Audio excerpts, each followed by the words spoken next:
بەڕێزان بەردەوامین هەندێک گفتوگۆی دیکە دەکەین لەگەڵ میوانەکانمان میوانێکمانێ لە ستۆکۆلمەوە کاکچی عالیار شۆڤەکاری سیاسی چالکی سیاسی ڕاستەوخۆ لەگەڵمانە کاکچی ئەسڵاو لێ بێم کاتت باش خوێندنەوە چیە بۆ ڕووداوانی ڕوویاندا ئایا ئەوەندەیەوە شارەزاییتان هەبێ ئەو جەنگی کە ئێستا هەیە ئەم چەند ڕۆژە دەتوانێت نیزامەکە لە ناوبەرێ یان لە هەر ئانوساتێکدا ئەگەری گەڕانەوەی تێدایە ئەگەری هەنگاوی دیکەی تێدایە. وێڕای سلااو ڕێز بۆ جەناب و بینرانی بەڕێز ئەوەی ڕاستی ئەو شەڕێک کە ئێستا دەستی پێکردووە لە کوردیدا دەڵێت چ شتێک بچێنی هەر ئەوەش دەدرویەوە ئەوە ئاکامی 47 ساڵ شەڕ و ئاژاوەی کۆماری ئیسلامی ئێرانە کە هەڕەشەی لە دنیا دەکرد ئاژاوەی دەناوە لە دنیا داوای سڕینەوەی وڵاتی دەکرد حولی دەدا سەر و کۆمارەکانی ئەمریکا تەرۆر بکە وە لە وڵاتانی ناوچەکەشدا لە وڵاتانی عەرەبیە و لە وڵاتانی ئیسلامیەوە دەستی لە هیچ شتێک نەپاراست بوو. ئەو شەڕی کە ئێستا هەیە ئاکامی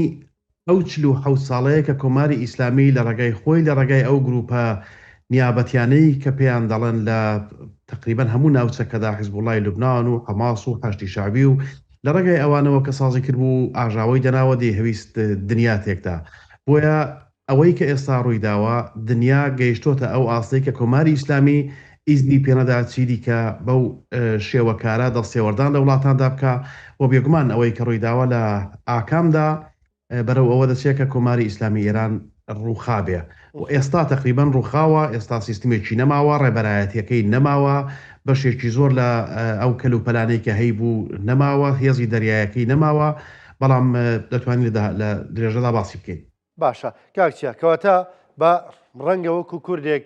هەڵفوسۆز ئەگەر تێکەڵ بە بابەتەکە بکەین هەندێک جار هەڵفوسۆز زاڵ بێ بە سەرماندا کەمتر ینی منطقی بابەتەکان خوێنینەوە کاتێک کە دەڵێین بۆ نمەسپای ئێرانی ئێستا بۆ نمونە نەماوەیان هێندە بۆ ڕادێ لاواز بووە بەڵام ڕۆژان هێشتا موشک دەبینین دەنرێ بە ئیسرائیلەوە دەنرێ بە وڵاتانی ناوچەکەوە ینی ئایا ئەکرێ بڵێن هێشتا ینی ئەگەری ئەوە هەیە وەکو دۆناڵد ترەمپیش نایشارێتەوە دەڵێ ینی ئەگەر نیزامەکەش بمێنێتەوە بەڵام ئەبێت دۆستی ئەمریکا بێ دۆستی ئیسرائیل بێ پێدوانی ئەم نقطەیە هێشتا وای کردووە هەندێک بە گومانەوە لاڵوێسەکانی ئەمریکا بڕوانن پێم وانە دوو بەشە ئەو من عرزم نەکردی ئێران بە تەواوی ئێستا هیچ هێزێکی نەماوە بەشێکی زۆر لە هێزەکانی لەدەستداوە بۆ نمونە تۆ دەبینی ڕێبەرایەتیەکەی عەلی خامنەی و جێگری وەزیری ئیتلاعات و بە پرسی دەفتەرەکەی خامنەی و کەسان فەرماندە گەورەکانی سوپای پاسداران و بەشێکی زۆر لە هەرە فەرماندە گەورەکانی لەدەستداوە هەر ئەوە بۆ خۆی دەبێتە هۆکاری ئەوەی کە ئەو هێزەش لەژانێکی پێوە دیار بێت. ئێستا ئێران دوو کەس عەلی لاریجانی و قالیباف تقریبان ئەو دوو کەسە خەریکن ئێران ئیدارە دەکەن بەڵام لە ڕۆژانی لە داهاتوودا ئێستاش کە بەحەز دەکرێت بۆ نمونە ئێران هێزی دەریایەکەی بە تەواوی لە نێو چووە ئەو موشەکانەی کە جەنابەت باست کرد لە ڕۆژی ئەووەڵەوە کە دەستی کرد بە موشک هاویشتن وابزانم مەگە هەڵانەکەم 500 یا 550 موشەشی بە وڵاتانی عەرەبی ناوچەکەوە و بە ئیسرائیلەوەنا ئێستا ئەو ڕۆکە ڕۆژی حوتمی شەڕەکەی ڕۆژی هەشتمی شەڕەکەیە ئەو ئاستا و ڕادەی یەکجار زۆردا بەزیوە هەتا دوو ڕۆژ لەوە پێش لە 550 ببووە وابزانم 25 یا 28 موشکی دەهاویش بە وڵاتانیەوە دەنا بۆیە ئەلحان وەک بەحەز دەکرێن 90% لە تواناموشەچیەکانی ئێران تواناموشەچەکانی خۆی لەدەستداوە و 84 یا 86 لە سەدی توانای درۆنە و درۆنە خۆکوژیانەی کە دەیاوێ ئەوەشی لەدەستداوە بەراوردکرا بۆ پێشتر ئێران بینی 2500 تا 3000 هەیە ئەگەر تۆ حسابێکی لەو ماوەیەدا چەندی هاویشتووە وە چەندی ماوەتەوە بەڵام ئەوەی کە مەسلەیەکی دیکە کە ئەوەی کە بە گومانەوە بڕوانین لە ئەوەی کە ئەمریکا دێڵێ بە بڕوای من نا ئێمەی کورد دەرفەتێکی مێژوویمان بۆ هەڵکەوتووە نەک هەر لە ڕۆژهەڵاتی کوردستان بگرە کورد لە هەموو ناوچەکەدا لە هەر چوار پارچەکەی کوردستان دەرفەتێکمان بۆ هەڵکەوتووە ئەو دەرفەتەش زیاتر دوای ئەوە دێ دوای 7 ئۆکتوبری 2023 ئەوەی کە ئێران و گروپەکانی حەماس و ئەو هێرشیان کردە سەر ئیسرائیل و نەظمی نوێی جەهانی کە جارێکی دیکە دادەڕێژێتەوە کەگە پێویست بوو لە درێژەدا دەکرێت بەحسی و نەزمە نوێش بکەین و ڕۆژهەڵاتی ناوینی نوێ کە باسی دەکرێت کورد لێرەدا دەورێکی ئەساسی و گرنگی هەیە بە بڕوای من لە داڕشتنەوەی ئەو نەزمە نوێیە و لە داڕشتنەوەی ڕۆژهەڵاتی ناوینێکی نوێدا کە دوور لە توندوتیژی دوور لە تێرۆر دوور لە ئەو گروپە نیابەتیانە بێ کە هێرشیان دەکرد ئەوەی هەیە بەڵام مەسلەیەکی دیکە کە جەنابەت باس کردەوەی کە بڕوا دەکەینیانە لە سیاستدا زۆر بڕواکردن بەو یا ئەوەی کە پێمان وابێ ئێمە کەسێک لەبەر چاوی جوانی ئێمە کوردی ئەو کارە دەکاشتی وان نییە سیاست هەمووی بەرژەوەندیە بەرژەوەندی ئێمەی کورد ئێستا لە هەموو ناوچەکەدا وەگەرزم کردی و بەتایبەت لە ڕۆژهەڵاتی کوردستان کە ئێستا پەیوەندی بەوە هەیە دەگەڵ بەرژەوەندی زلهێزان دەگەڵ بەرژەوەندی وڵاتانی گەورەی ناوچەکە دەگەڵ بەرژەوەندی ئەوروپا و ئەمریکا و ئیسرائیل و هەموو ئەو وڵاتانە یەکی گرتوتەوە بۆیە لە سەرڕۆیشتن لەسەر ئەو بەرژەوەندیە و پێداگربوون لەسەر ئەوە دەتوانێت بە ئاکامێکی باش مامگەێنەیە و ئەوەی کە دەشگەڕێتەوە کە جەنابەت باست کرد کە ڕەنگە بڕوانەکەین زۆر گرینگە کە ئێمە بزانین لەو کایانەدا کە هاتوۆتە گۆڕێ چۆن کایە دەکەین لەو یاریەدا کە هاتوۆتە گۆڕەیە هێزی کورد چەندەیە نیشانی داوە کە هێزی کورد هێزێکی بەهێزە لە ناوچەکەدا هەر ئەوەی کە دۆناڵد ترامپ تەلەیفۆن لە سێ ڕێبەری کورد دەکا بۆ ئەو ئاڵۆ گۆڕە گەورەیە ڕوخانی ئێران شتێکی کەم نییە ئێران وڵاتێکی گەورە و استراتیژیکە لە ناوچەکەدا ئەوەی کە تەلەیفۆن بۆ سێ ڕێبەری کورد دەکا لە باشوور و لە ڕۆژهەڵاتی کوردستان ئەوە بۆ خۆی نیشانەی گرنگی کوردەکە کە دەبێ بەشدار بێ بە شێوەیەک و لەو نەزمە نوێدا کورد دەوری سەرەکی دەجێڕێ بەڵام دۆناڵد ترامپ پیش لە 2016ەوە کە بووە هەتا ئەو دەورەی ئەخیرش لە ساڵێک لەوە پێشەوە هەتا ئێستا هیچ شتێکی نەکتووە کە نەیباتە سەرێ بەڵام بێگومان لێرەدا دەور و ڕۆڵی خۆشمان وە کورد گرینگە کە دەورێک دەژێڕین چەندە ئامادەین نرخی ئەو ئازادیە بدەین کە چەندە ئامادەین نرخی ئەو گۆڕان لەو گۆڕانکاریەدا دەورمان هەبێ و ئامادەبین نرخی بۆ بدەین بڕۆین باشە کاکچیا باس لە کورد و ئەمریکا کرد یەکسەر بچمە سەر باسیەوە دەوترێ ئەمڕۆ کۆبوونەوەیەک هەیە لە نێوان هەندێک ڕێبەریەکانی ڕۆژهەڵاتدا لەگەڵ بەرپرسانی ئەمریکای زانیاریت هەیە لەبارەوە من شتێکی وا باسکراوە کە وەزارەتی دەرەوەی ئەمریکا هەندێک لە ڕێبەرانی کوردی بان کردووە بەڵام ڕاستیەکەی من تا ئێستا زانیاریەکی ئەوتۆم نییە و پێشم وانە ئەگەر شتێکی وا هەبێ شتێکی ئاسایی دەبێت باشە هێشتا ڕەنگە زوو بێ باز لەوە بکەین کە کورد لە ئێرانی ئایندەدا چۆن دەبێت بەڵام هەندێک دەستەواژە بۆ نمونە دۆناڵد ترامپ کاتێکە دەڵێ دوای جەنگەکە مەرجێ نەخشەی ئێستای کۆماری ئیسلامی ئێران بەو شێوازە بمێنێتەوە کە هەیە خەنەوە چییە بۆ ئەم وتەیەی دۆناڵد ترامپ دوو شتی کورد ترامپ لە ڕۆژی ڕابردوودا پێم خۆشە لەسەر هەردووچیان تۆزێک زانیاری زیاتر بدرێ بە بینەران یەکەوەی کە کوتی کورد نام هەوێ کورد بکوژدێەوە لەو شەڕەدا و زارڕادەوەستین ئەوە لەلایەکەوە بۆتە هۆی هەندێک ناومێدی خەڵک کە پێیان وایە ترامپ پاشەکشەی لەو پشتیوانەیە کە قرار بوو لە کورد بکرێ پشتیوانی کردو دواتریش وەک جەنابەت باس کرد باسیەوەی کرد کە لیان پرسی کە ئایا ئێران وەگەڵ قواری خۆی دەمێنێتەوە کوتی ناتوانم وەڵامی و پرسیارە بدەمەوە بۆ مەسلەی یەکەم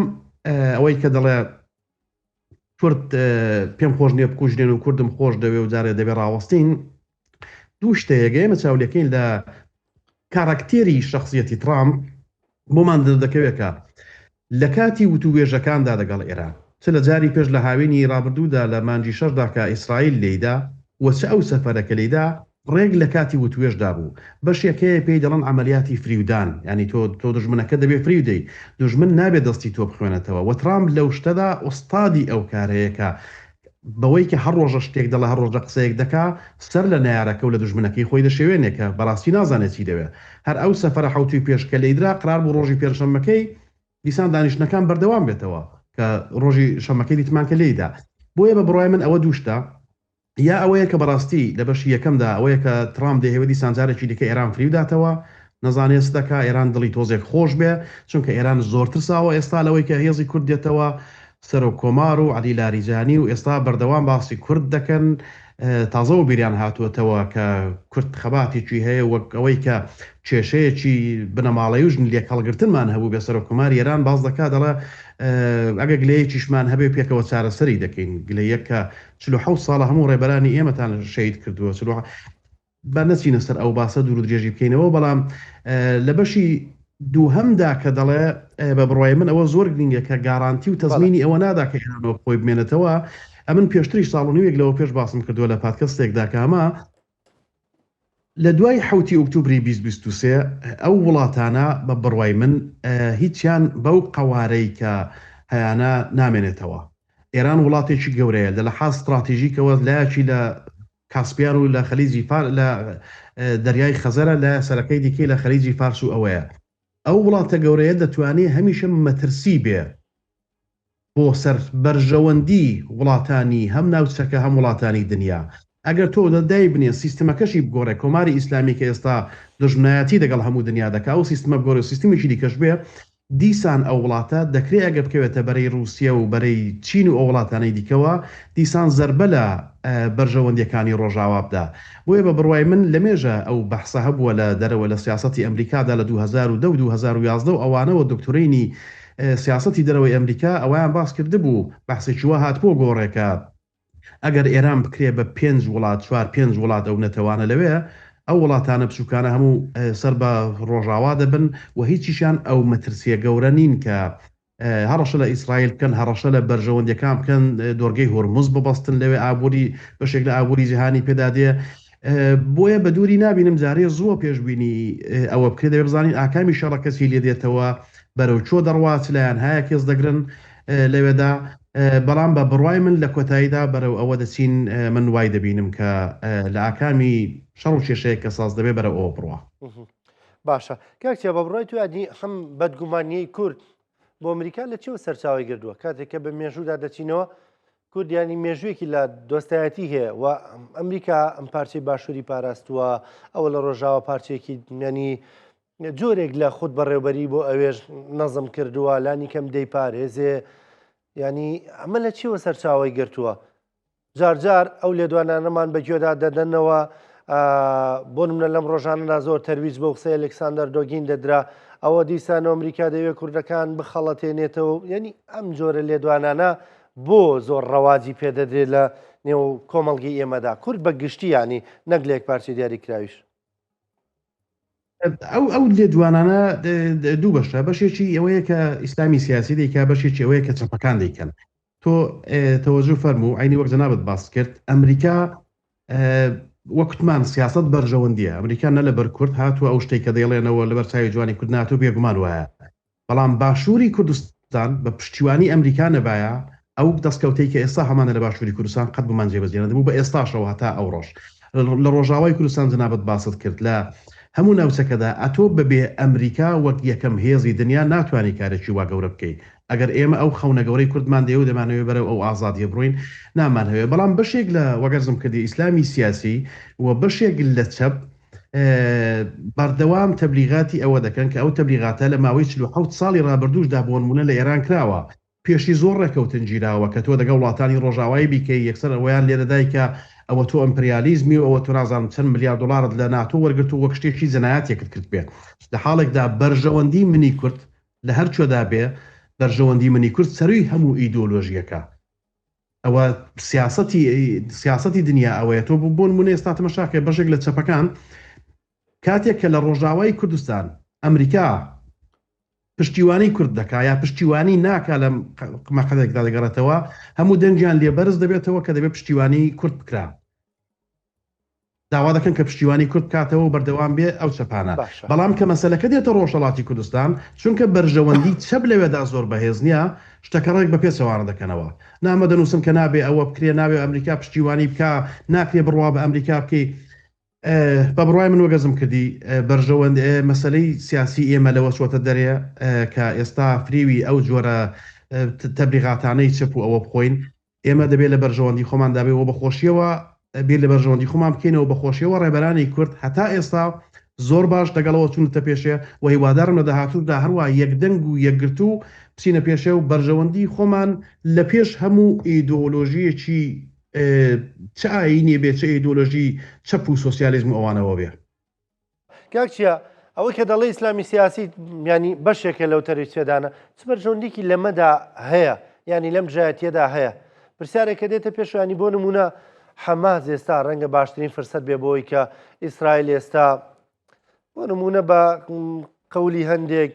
گیرۆ دەبووە لە حەزب اللهوە لێی دەدرێ لە ئێرانەوە لێی دەدرێ یخۆ حەماس ئێستا باشترین کاتە بۆی کە تۆڵی ئەو چەند ڕۆژەی شکاندنی ئاگربەستەکە بکاتۆ لەلایەن ئیسرائیل و ئیسرائیل خۆ ئاگربەستی ڕاگەیاندووە بەڵام ئەمریکا دووستبێتی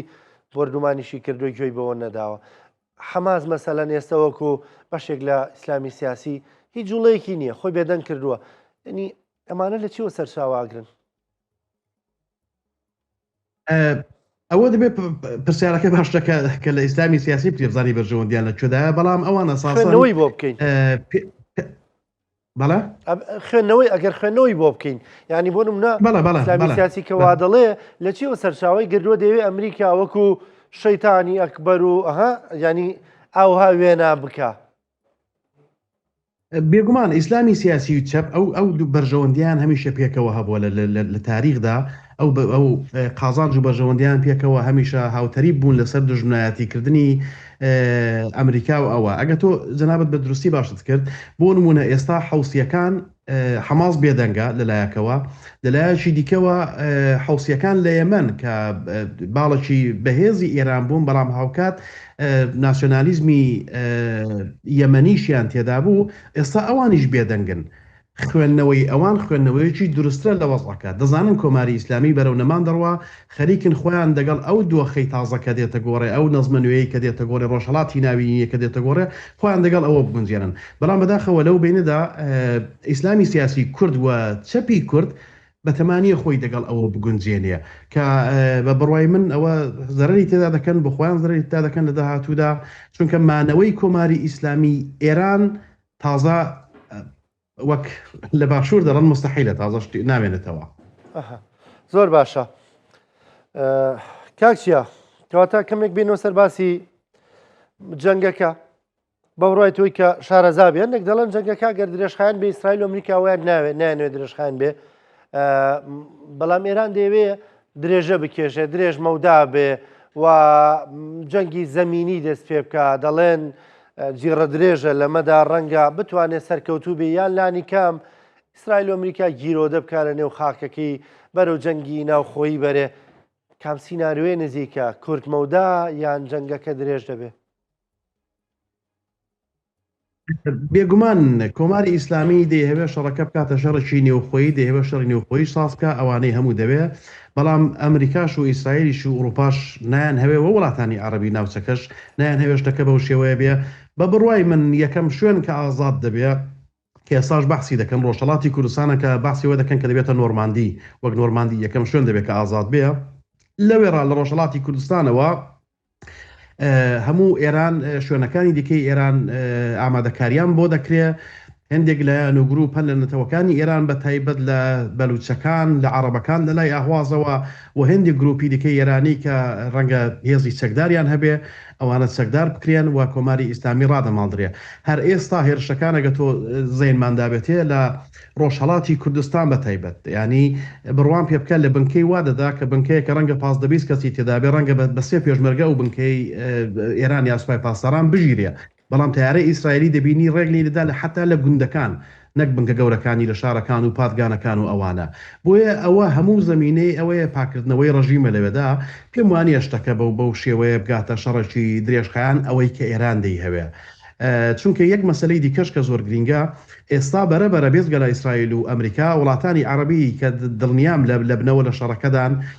تێدان بەشدارن. وەزیری دەرەوەی ئەمریکا، وەزیری شەڕی ئەمریکا ماوەیەک لەوە پێشڕای گەیان بە حاڵەتێکی بڕێک ئەوە کە هاوپەیمانەکانی ئێمە نابێ هەر قسە بکەن دەبێ وەک ئیسرائیل بەشدار بن دەگەڵمان، ئەوانەی کە پوڵ و پارەیەکی زۆریان هەیە کە مەبەستی وڵاتانی عەرەبی بوو ئەوانیش ناچار دەبن بێن. و ئێستا یەک خاڵی دیکەی زۆر گرینگەیە ئوروپاییەکان ئێستا بەرەبەرەکە بەو قەناعەتە گەیشتوون کە کۆماری ئیسلامی دەڕوخێ و تازە جێی خۆی ناگرێتەوە. ئێستا ئەوروپایەکانیش دەستیان کردەوە بە پەیوەندیگرتن بە تایبەت دەگەڵ کورد کە ئامادەن هاوکاری بکەن، دەیان هەوێ لە ئێرانی داهاتوودا لە ڕۆژهەڵاتی کوردستان لە ئێرانی داهاتوودا بەشێکیان هەبێ. ئەو بەشە ئەمریکا هەمووی بۆتەنێ بخۆی ئەڵی نەگرێ و لە هەموو شتێکدا بەشدار بێ. وە ئێستا وڵاتانی ئوروپاییش چاوەڕوان دەکرێت لە ڕەنگە لە ڕۆژانی داهاتوودا ئەوانیش بە شێوەیەک بێنە نێو شەڕەکەوە. ئەوەی کە کۆماری ئیسلامی دەهەوێت پێم وانەیە بۆی بچێتە سەرێ، ئەو بەڵێ دقیقەن دەهەوێت شەڕێکی درێژخایەن و دەرێو خۆدا بێ، بەڵام ئێستا بەو هێرشە ئاسمانیانەی کە بۆی دەکرێت ئێستا شەوی ڕابردوو لە بنکەی وردە لە شوێنە استراتیژیکان و لە ژێرخانەکانی ئێرانیش دەدەن. چاوەڕوان دەکرێت لە نەوتی ئێرانیش درێ لە دوێنێ شەوێ لە تاران و لە کەرەز بۆ نمونە ئەمریکا لێدا وەک ڕۆژی قیامەت بەڕاستی سازی کرد لە بنکەی سوتەمەنی هەموو هێزەکان کە عەمبارێکی زۆر گەورە بوو لە نزیک تاران بۆ شوێنێکی لە کەرەز لێداوە ئەو بنکەی سوتەمەنی هێزە نظامیەکانی ئێران هێزە سەربازیەکانی ئێرانی لێ دابین دەکرا لێداوەتە قاندوێتەوە بۆیە ژێرخانەکانیشی لەبین دەبن و ئێران وردە ئێستا یەک شتیریکە پێم خۆشە باسی بکەم ئەو هێزانەی ئێران کە هێز پێک دێن لە سوپای پاسداران و هێزە ئینتیزامیەکان و یەگانی ویژە و ئارتەش و دایان هێزی سەرکوتکەری هەیە هێزە ئەمنیەتەکان و ئەوە یەک دانشیان لە سەرتاسەری ئێراندا هەم لە کوردستان هەم لە شارەکانی دیکە ئێراندا یەک کام لەو هێزانە ناوێرن لە شوێنەکانی خۆیان بمێنەوە لە ترسەوەی کە ئەمریکا و ئیسرائیل بۆمبارانی ئەو شوێنانە دەکات پادگان و بنکە سەربازەکانی خۆیان بە تەواوی سۆڵ کردووە بەشێک لەو هێزانە بەشی هەرە زۆریان تقریبا نتوانم بڵام هەمویان چوونەتە لە هۆتێلەکان و لە نەخۆشخانەکان و لە قوتابخانەکان و بەشێکیان پەتوو کەلوپەل و ئەویان بردووە تەنانەت لە پارکەکاندا دەخەون دەی ئەو هێزە ئەگەر چۆن خورد و خۆراکی پێدەگات چۆن دەتوانێت ئیستراحەت بکە ئەو هێزەگەر هەفتەیەکی دیکە ئاوا بەردەوام بێ ئەساسن بۆ خۆی لە پێ دەکەوێت شوێنی ئیستراحەتی نییە شوێنی خەوی نییە خوارد خورد و خۆراکی بەدەست ناگا هێزێک چۆن دەتوانێت لە پارک بخەوێت ڕەنگە شەوەیەک و دوو شەو و سێ شەو بتوانێت یا لە قوتابخانەیەک و یا لە بۆ نمونە لە هۆتێلێک و لە بەشێکی هۆتێل و لەژێر زەمینەکان و ئەوەدا بۆیە ئەو هێزە بە چۆکدا دێ وردە و ئەو پرۆسەی ئازادکردنی ڕۆژهەڵاتی کوردستانیش کە چاوەڕوان دەکرێت لە ڕۆژەکانی داهاتوو یا ڕەنگە حوتەکانی داهاتوو بێتە گۆڕێ بەپێی استراتیژیەک و پلانێکی کە بۆیان داناوە ڕەنگە پلانی سەربازی ئەوە بێ ئێمە زۆر لە یاگەدار نەبین ئەوەش دەبێتە هۆکارێکی دیکە بۆ دڵگەرمیەک بۆ خەڵکانی ئێران بۆ نەتەوەکانی ئێران ئەوانیش بەشدار و کۆماری ئیسلامی لە زوویەکی زوودا دەڕوخێ ئاخر قسەی ئەو وتانی کەوتت هەندێک دەڵێن تورکیا لە هەوڵێەوەدا مەلەژێر دەستی کورد دەربێنێ و بە چڕیاتۆتە سەرخەت دەیەوێ یانی وەکو دەڵێ ئەم دەستکەوتە لە کورد وەربگرێتەوە پێ دوایەوە ڕوو دەدا بێگومان تورکیا دۆستی کورد نییە ئەگەر بۆی بکرێ ئەگەر بتوانێ حولی خۆی لەدا تورکیا بەڵام لێرەدا گرینگە ئێمە دەگەڵ هاوپەیمانەکانمان چۆن ڕێک دەکەوین ڕێککەوتنی کورد و هاوپەیمانەکان یەکگرتنی کورد دەنێ و ماڵی خۆماندا و ئەوەی کە یەک خاڵی دیکە زۆر گرنگە بڕۆیە من ئێمە لە ڕۆژهەڵاتی کوردستان سنوورمان دەگەڵ فارز نییە بەو شێوەیە و بەڵام 1000 کیلومتر زیاتر لە 1000 کیلومتر سنووری هاوبەشمان دەگەڵ تورک هەیە بۆیە ئەوە ئێمە دەبێت لە ئێستاوە ئەو پەیامی دۆستیە بە تورکەکانی ئێران بە ئازەریەکانی ئێران ئەو پەیامی دۆستیان پێ بدەین کە ئەوە نەبێتە هۆکارێکی ئەوەی چونکە ئەلحان لەلایەکەوە هەم ڕژیمی کۆماری ئیسلامی هەم شاپەرستەکان و فاشیستەکانی ئێرانی کە دژایەتی کورد دەکەن ئەوانە بە بەردەوام حولی ئەوەردن کە کێشە لە بینی تورک و کووردا ساز بکەن ئەوە پێم وایە وشیاری گەلی کورد وشیاری لایەنە سیاسیەکانی ئێمەیە کە دەگەڵ گەلی ئازەری کە لە کۆماری کوردستانی شەوە پێکەوە هاوبەش بووین کۆماری ئازەربایجان و کۆماری کوردستان ئێمە دەبێت دەرفەتە بخۆزینەوە ئێمە دەبێت هیچ بەهانەیەک نەدەین تا ئەوەندەی بۆمان دەکرێت بەشتی بچووک بەهانە نەدەین بەدەستەوەی کە تورکیا دەخالت بێ و تورکیا دەخالت کە و تورکیا بەشدار بێ بەڵام سەرنجام ئەگەر هەر هات بلەخەرە ئێمەش دەبێت وەک کورد دەڵێ ئەگەر ڕیشهات دەبێت ئەوەی شانەی بۆ هەڵگری دەبێت ئەوە بکەین کە هیوادارم کە نەگاتە ئەو قۆناغە و تووشی شەڕێکی دیکە نەبینەوە سپاس دەکەم کاکچیا سپاس کە بەشداریت کرد لەگەڵمان لە ستۆکۆڵمەوە بەرنامەی دیکەمان دەبێت پێکەوە زۆر سپاس بۆ خوێندنەوەکانت بۆ